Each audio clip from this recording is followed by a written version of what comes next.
ಹೊರಗಡೆ ನಿಂತಿರಿ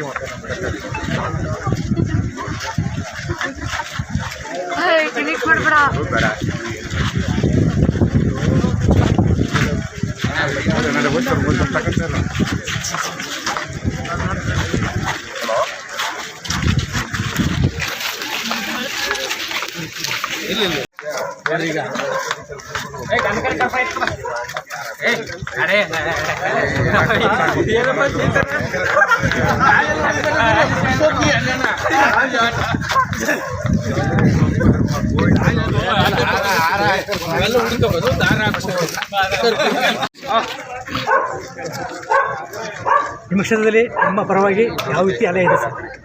ನಮ್ಮ ಕ್ಷೇತ್ರದಲ್ಲಿ ಮೊದಲನೇ ದಿನದಿಂದಲೂ ಇಲ್ಲಿ ತನಕನೂ ಕಾಂಗ್ರೆಸ್ ಪಕ್ಷದ ಅಲೆ ಎಲ್ಲ ಕಡೆ ಕಾಣ್ತಿರೋಂಥದ್ದು. ಎಲ್ಲ ಮತದಾರರು ಬಾರಿ ಕಾಂಗ್ರೆಸ್ ಕೈ ಹಿಡಿಬೇಕು ಅಂತ ತೀರ್ಮಾನ ಮಾಡಿದಂಗೆ ಕಾಣುತ್ತೆ ನಮ್ಮ ಕ್ಷೇತ್ರದಲ್ಲಿ. ತಮ್ಮ ಓಟು ಎಷ್ಟು ಅಂತರದಲ್ಲಿ ಗೆಲ್ಲಬೇಕು ಅಂತ ಇದೆ ಸರ್ ನಿಮ್ಮದು? ನೋಡಿ, ನಾನು ಮೊದಲೇ ಹೇಳಿದಾಗೆ ನಾವು ಅಂತರ ಅಂತಾರೆ. ನಮ್ಮ ಗುರಿ ಏನು, ಈ ಸಲ ಚಾಮರಾಜನಗರದಲ್ಲಿ ಕಾಂಗ್ರೆಸ್ ಪಕ್ಷನ ಗೆಲ್ಲಿಸೋಂಥದ್ದು. ಗುರಿಗೆ ಏನು ಕಾರ್ಯರೂಪ ನೋಡಬೇಕು, ರಾಜಕೀಯವಾಗಿ ಏನು ಒಂದು ಕಾರ್ಯರೂಪಿಸಬೇಕಾದ ಮಾಡಿದ್ದೀವಿ.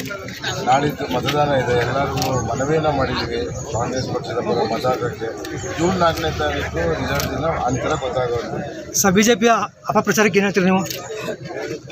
ಬಿಜೆಪಿಗೆ ಅವ್ರು ಮಾಡಿದಂಥ ಯಾವುದೇ ಕೆಲಸಗಳು, ಅಭಿವೃದ್ಧಿ ಯಾವುದೂ ಕೂಡ ಅವ್ರ ಹತ್ರ ಜನಗಳ ಹತ್ರ ಹೇಳೋಕ್ಕೆ ಯಾವ ಯೋಜನೆಗಳು ಇಲ್ಲ, ಯಾವ ಕೆಲಸನೂ ಮಾಡಿಲ್ಲ. ಅದರಿಂದ ಅವ್ರು ಮಾತನಾಡಲಿಕ್ಕೆ ಏನಾದ್ರು ಬೇಕು ಅಂತೇಳಿ ವಿರೋಧ ಪಕ್ಷದ ಮೇಲೆ ಅಪಪ್ರಚಾರ ಮಾಡ್ತಿರೋಂಥದ್ದು.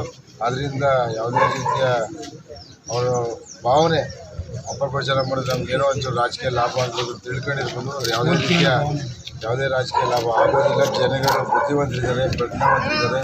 ಅವರು ತೀರ್ಮಾನ ಮಾಡಿ ಕಾಂಗ್ರೆಸ್ ಪಕ್ಷವನ್ನು ಬೆಂಬಲಿಸ್ತಾರೆ.